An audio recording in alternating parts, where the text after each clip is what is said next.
تنویر احمد ڈوگر صاحب پوچھ رہے ہیں کہ مفتی صاحب، مفتی طارق مسعود صاحب کا ایک کلپ چل رہا ہے جس میں مفتی صاحب فرماتے ہیں کہ تراویح حضرت عمر رضی اللہ تعالیٰ عنہ کی سنت ہے اور نبی علیہ الصلوۃ والسلام سے کوئی 20 رکعت تراویح ثابت نہیں ہے۔ اس کلپ سے تراویح کے بارے میں ابہام سا ہو جاتا ہے ایک عام آدمی کو، تو یہ اس کی تھوڑی سی آپ وضاحت فرمائیں گے پلیز؟ معلوم نہیں مفتی صاحب نے کس صحیح، طرح ہاں بات کی ہوگی اور کیسے سمجھی گئی ہوگی، لیکن حقیقت یہ ہے کہ رسول اکرم صلی اللہ علیہ وسلم نے 1-2 دن خود تراویح پڑھائی ہے،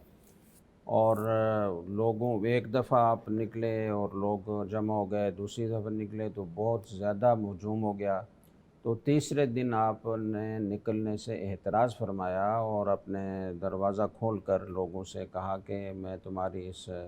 اس طرح کی بات فرمائی کہ تمہاری طمع اور تمہاری جو ایک خواہش ہے اور چاہت ہے جو چاہت ہے وہ میں سمجھتا ہوں، جی، لیکن اگر میں اس کے بعد دوام اختیار کروں گا تو یہ اندیشہ ہے کہ یہ واجب فرض نہ ہو جائے، ٹھیک ہے، تو اس لیے پھر اس کے بعد آپ صلی اللہ علیہ وسلم نے تراویح کی امامت نہیں فرمائی، ٹھیک ہے، اور اس وقت سے لے کر جب سے تراویح کو اللہ تعالیٰ نے، وہ حدیث سے یہ پتہ چلتا ہے کہ اللہ تعالیٰ نے اس کو مسنون قرار دیا ہے ٹھیک ہے، تراویح کو، تو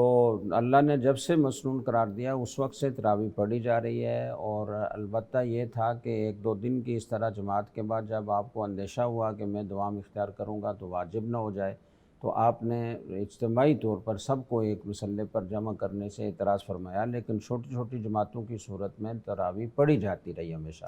حضرت عمر رضی اللہ تعالیٰ عنہ نے دیکھا کہ ایک جماعت وہاں پڑھ رہی ہے، ایک وہاں پڑھ رہی ہے، ایک وہاں پڑھ رہی ہے، منتشر جماعتیں ہیں،